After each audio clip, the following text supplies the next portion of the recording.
মুনাফিকদের কানে চলে যাওয়ার পরে মুনাফিকরা এবার সবাই মিলে সিদ্ধান্ত নিল, যেহেতু রক্তপাত হবে না, বিনা যুদ্ধে বিজয় হবে, তাহলে এই যুদ্ধে অংশগ্রহণ করাই যায়। কথা কি বুঝতেছেন? যেহেতু যুদ্ধে রক্তপাত হবে না, মারামারি হামলা কামলা নাই, শহীদ হওয়াও লাগবে না, রক্তপাতও ঝরবে না, তাহলে এই যুদ্ধে শরীক হওয়াই যায়। হাদিসের মধ্যে আসছে, তাফসিরের মধ্যে আসছে, এই যুদ্ধের ময়দানে, মুস্তালিকের যুদ্ধের মধ্যে মুনাফিকরা সব থেকে বেশি পরিমাণ অংশগ্রহণ তারা করেছিল। বিশ্বনবী এবার সবাইকে নিয়ে রওনা দিয়েছেন। হাওদায় করে বিশ্ব নবীজির বিবি যাচ্ছেন। তার পূর্বে একটা কথা না বললেই নাই, যাদের জানা নাই তারা জেনে নেন। বিশ্ব নবী যখন কোনো সফরে বের হতেন, কোনো জিহাদের ময়দানে বা কোনো সংগ্রামে বের হইতেন, নবীজি তার কোনো একজন বিবিকে সঙ্গে করে নিতেন। সুবহানাল্লাহ বলেন। কিন্তু নবীজির তো বিবি ছিল অনেকগুলা, কোন বিবিকে নেবেন? সমস্ত বিবির তো বিশ্ব নবীজির সঙ্গে যাওয়ার মতো ইচ্ছা সমস্ত বিবির ছিল, কিন্তু নিছেন তো একজনকে। কয়জনকে? হাদিসের মধ্যে আসছে, বিশ্ব নবীজি সফরে বের হওয়ার পূর্বে আগে লটারি করত, সবগুলা বিবির নাম এক জায়গায় করে লটারি করত, যার নামটা উঠতো তাকে নিয়ে বিশ্ব নবীজি সফরে চলে যেত। জোরে কান সুবহানাল্লাহ। বনু এই মুস্তালিকের যুদ্ধের পূর্বে বিশ্ব নবীজি সমস্ত বিবিদের নামগুলো লটারি করলো, আর এই লটারির যে বিজয়ী হলেন আম্মাজান হযরত আয়েশা সিদ্দিকা রাদিয়াল্লাহু তাআলা আনহা। জোরে কান সুবহানাল্লাহ। আম্মাজান আয়েশা সিদ্দিকা রাদিয়াল্লাহু তাআলা আনহাকে নিয়ে এবার রওনা দিলেন। মহিলা মানুষদের যুদ্ধের ময়দানে সফরে যাওয়ার সময় যে যানবাহনটা ব্যবহার করা হতো তার নাম হচ্ছে হাওদা। তার নাম কি? হাওদা। এই হাওদায় করে যাইতেন। হাওদার মধ্যে, হাওদা যারা বাহক ছিল সাহাবায়ে কেরামদের মধ্যে যারা, তারা সহ যাচ্ছিলেন। যেতে যেতে বহু দূর যাওয়ার পরে রাত্রির বেলা বিশ্রামের জন্য একটু তাবু গাড়ার সময় হয়ে আসলো। বিশ্ব নবীজি এবার বললেন সবাই মিলে তাবু গাড়ো। সবাই মিলে তাবু গাড়লেন, রাতের বেলা রেস্ট করবেন। এইদিকে আম্মাজান হযরত আয়েশা সিদ্দিকা রাদিয়াল্লাহু তাআলা আনহার ইস্তিনজার চাপ দিলেন। আয়েশা রাদিয়াল্লাহু তাআলা আনহা ইস্তিনজার জন্য একটু জঙ্গলের ভিতরের দিকে বা সাইডে কোথাও চলে গেলেন, নিরাপদ জায়গায়। চলে যাওয়ার পরে সেখানে আম্মাজান হযরত আয়েশা সিদ্দিকা রাদিয়াল্লাহু তাআলা আনহার ঘাড়ের মধ্যে, গলার মধ্যে একটা স্বর্ণের একটা লকেট ছিল, চেন ছিল।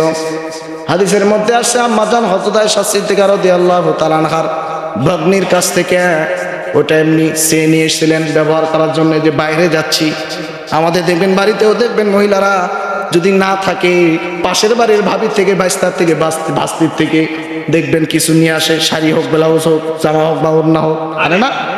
তা আম্মাজান রাদিয়াল্লাহু তাআলা আনহা ভাগ্নির কাছ থেকে একটা স্বর্ণের লকেট নিয়েছিল।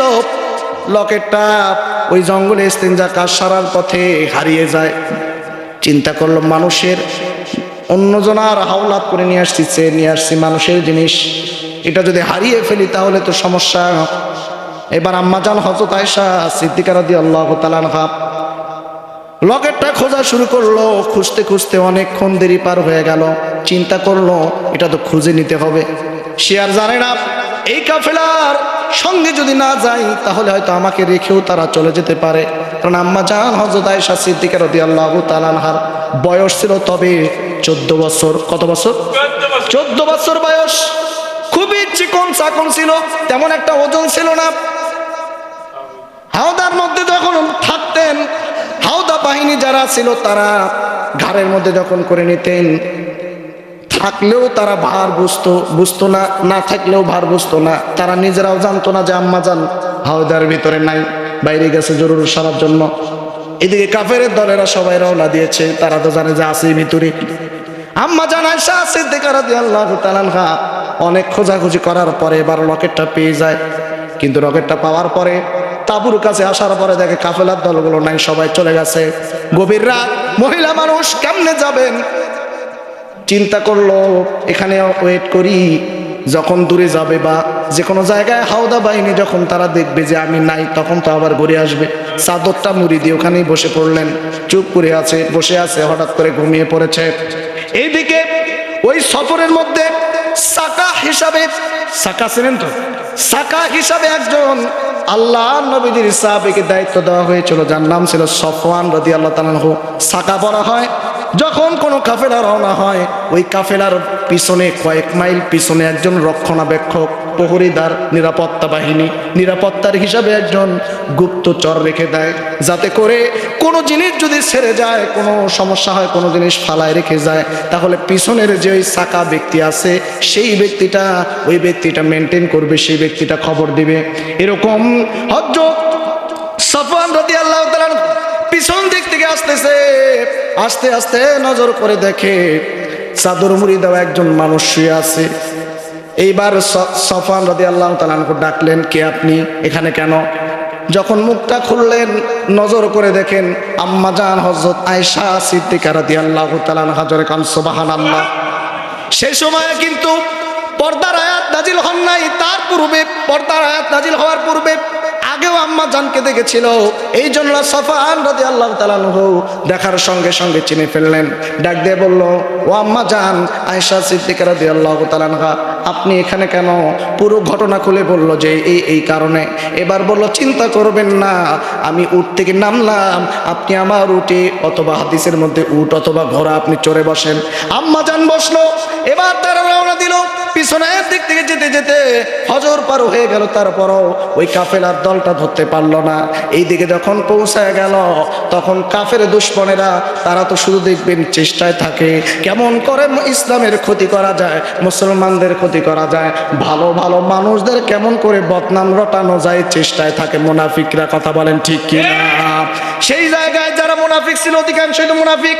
এই মুনাফিকরা এবার পুরা মদিনা জুড়ে, পুরা এলাকা জুড়ে, সব জায়গায় তারা রটিয়ে দিল, সব জায়গায় তারা প্রচার করলো আম্মা জান হযরত আয়েশা সিদ্দিকা রাদিয়াল্লাহু তাআলা আনহার সঙ্গে হযরত সাফওয়ান রাদিয়াল্লাহু তাআলা আনহার একটা কোনো গোপন সম্পর্ক আছে। জোরে কন নাউজুবিল্লাহ। একটা রটাই দিল যে তারা সবার পিছনে ছিল, সবার শেষে তারা এসেছে আম্মা জান আয়েশা সিদ্দিকা রাদিয়াল্লাহু তাআলা আনহা এবং সাফওয়ান রাদিয়াল্লাহু তাআলা আনহু, এরা দুইজন পিছনে আসে, তার মানে এদের মধ্যে কোনো গোপন কোনো সম্পর্ক আছে। নাউজুবিল্লাহি মিন যালিক। এভাবে রটিয়ে দিল, সমস্ত মদিনার সমস্ত লোকদের কানে কানে চলে গেল।